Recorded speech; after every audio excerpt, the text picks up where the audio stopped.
Muy bien, vamos a utilizar los otros dos archivos. Vamos a hacer algo similar a lo que hicimos antes, solo que esta vez vamos a utilizar otro tipo de selector.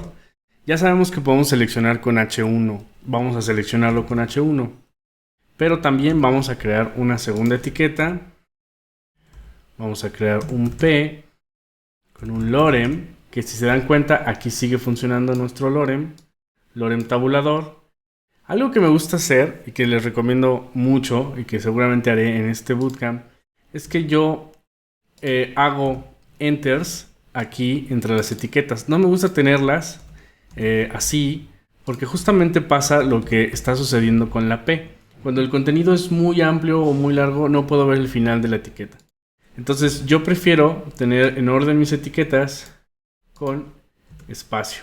De esta manera no me preocupa tanto el final de esta línea porque mi etiqueta de cierre, la etiqueta está abajo. Entonces casi todo yo lo hago así y esto es muy recomendable, es una buena práctica porque tienes todo a la vista y no se te escapan. Entonces en este caso mi zoom es un poco mayor para que ustedes puedan ver, pero esto pasa muy seguido, que se te salen las etiquetas a la derecha y no puedes ver qué pasa. Entonces a la P le voy a poner un atributo nuevo que no hemos visto que se llama class. Class es un atributo que se usa para darle una clase de CSS. ¿Qué es esto de clases de CSS? Es básicamente el nombre de unos estilos. Por ejemplo, si tenemos 4, 5, 6 P's y solo queremos cambiar una P, vamos a hacerlo. Voy a copiar esto. Voy a poner 2 P's, ahí está. Voy a regresar esto.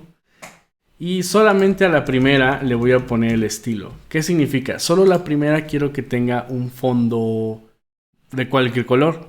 Entonces, si yo seleccionara la P con CSS, estaría poniendo el color a todas las P's.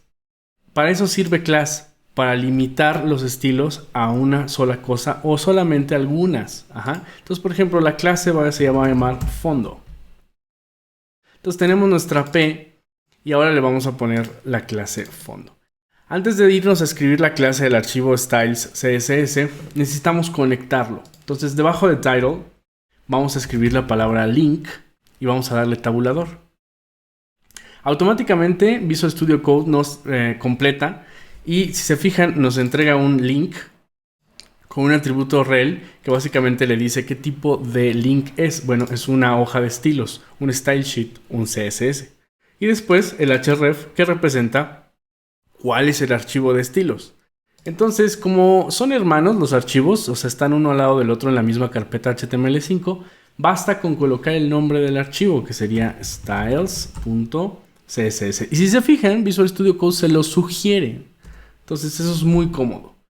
Muy bien, ya que le dijimos, no solamente es cómodo, sino que nos orienta, nos dice, ok, estamos escribiendo bien la ruta del archivo porque nos está sugiriendo el archivo. Visual Studio Code lo está encontrando antes. Entonces, ahí está nuestro archivo. Esa es la forma de conectarlo. Ahora ya tenemos conectado los estilos, este archivo, a nuestro archivo HTML. Eso significa que yo puedo guardar, ojo, esto ya tiene que volverse un hábito, Control S, Command S, guardamos y entonces yo voy a escribir mis estilos. Voy al archivo de estilos y voy a ponerle, por ejemplo, al H1 un color red. Esto es rápido para poderlo observar. Y lo otro que voy a poner es a la clase fondo.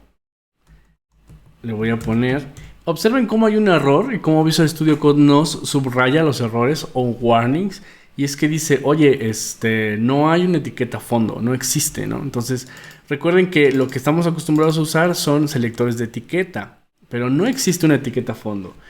Si yo quiero hacer un custom o yo quiero hacer mi propio estilo, tiene que ser una clase y para eso se le pone el puntito. Entonces, lo que estoy diciendo es la clase fondo. Entonces, ahora yo ya inventé mi propia clase, le llamé fondo y voy a ponerle un background. Fíjense cómo en Visual Studio Code todo se comienza a hacer más sencillo, más fácil, más cómodo, porque tenemos una lista de opciones, no tenemos que memorizar los CSS, solamente recordar más o menos cómo se llama y seguramente Visual Studio Code nos va a sugerir cuál es. Entonces, en este caso es background e incluso nos sugiere qué dato ponerle, ¿no? Entonces, en mi caso yo quiero que sea un light blue Y ahí está. Entonces, mi estilo fondo es una clase. Yo voy a guardar, no olviden guardar. Guardamos. Y entonces yo ya sé que mi fondo lo voy a usar. Ojo con esto. Cuando lo declaramos en el archivo de estilos de CSS, lleva el punto. Eso representa que es algo custom, una clase que tú inventaste. Pero en el HTML no lleva punto. Simplemente es el nombre de la clase. Muy bien, entonces teniendo esto así, vamos a verlo en el navegador. Entonces, yo ya tenía este archivo abierto en el navegador. Vamos a buscarlo. Aquí está. Entonces, lo único que tengo que hacer es actualizar la página. Puedo hacerlo con este botón o puedo hacerlo con Control R o Command R. Entonces, fíjense cómo funciona. Tenemos dos P's, pero solo una tiene un fondo azul, ¿no? Y esto es gracias a que le pusimos una clase. Entonces, no tenemos que seleccionar todas las P's porque se pondrían todas las P's. Así podemos hacer que solo una tenga un estilo específico. Y esto es poniendo y colocando una clase. Al mismo tiempo, estamos dándonos cuenta que logramos conectar nuestro archivo CSS al HTML. Entonces, ya podemos previsualizar cómo lo haríamos en CodePen.